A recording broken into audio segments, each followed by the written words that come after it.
ಮಾತಾ ಕಿ ವಂದೇ ವಂದೇ. ಇವತ್ತೇನು ನಮ್ಮ ಎಲ್ಲಾ ರೈತರು ದುರ್ಲಾಪುರದಿಂದ ಏನು ಒಂದು ಹೋರಾಟಕ್ಕೆ ಮುಂದಾಗಿದ್ದಾರೆ. ಈ ಹೋರಾಟ ಎಲ್ಲಿವರೆಗೆ ಅಂದ್ರೆ ರೈತರು ಗೆಲ್ಲುವವರೆಗೆ. ಇವತ್ತು ಈ ನೆಲವನ್ನ ಹಚ್ಚು ಹಸಿರಾಗಿ ಕಾಯುವಂತ ಯಾರಾದ್ರೂ ಒಬ್ರು ಈ ದೇಶದಲ್ಲಿದ್ರೆ ಅವರು ರೈತರು ಮಾತ್ರ. ರೈತರು ಇದ್ರೆ ಈ ದೇಶ ಹಚ್ಚು ಹಸಿರಾಗಿರ್ತದೆ.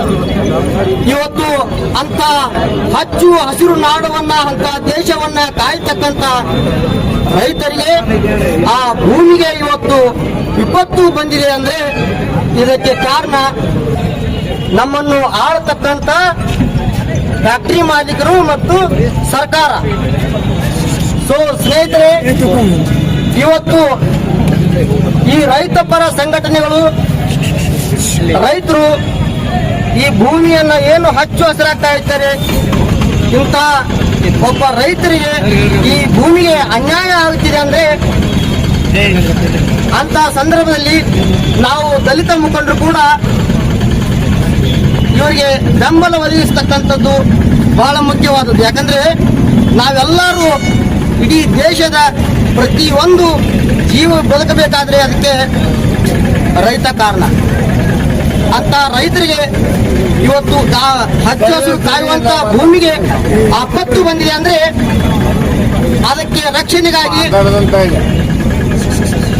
ಡಾಕ್ಟರ್ ಬಾಬಾ ಸಾಹೇಬರು ಕೊಟ್ಟಂತ ನೀಲಿ ಆಕಾಶವನ್ನು ತೋರಿಸಿದಂತ ಅವರು ನಮಗೆ ಈ ನೀಲಿ ಶಾಲನ್ನು ಕೊಟ್ಟಿದ್ದಾರೆ. ನಾವು ಕೂಡ ಇವರಿಗೆ ಹಸಿರು ಸೇನೆ, ಹಸಿರು ಶಾಲು, ಹಸಿರು ಭೂಮಿಗೆ ನಾವು ಕೂಡ ಬೆಂಬಲ ಸೂಚಿಸುತ್ತೇವೆ.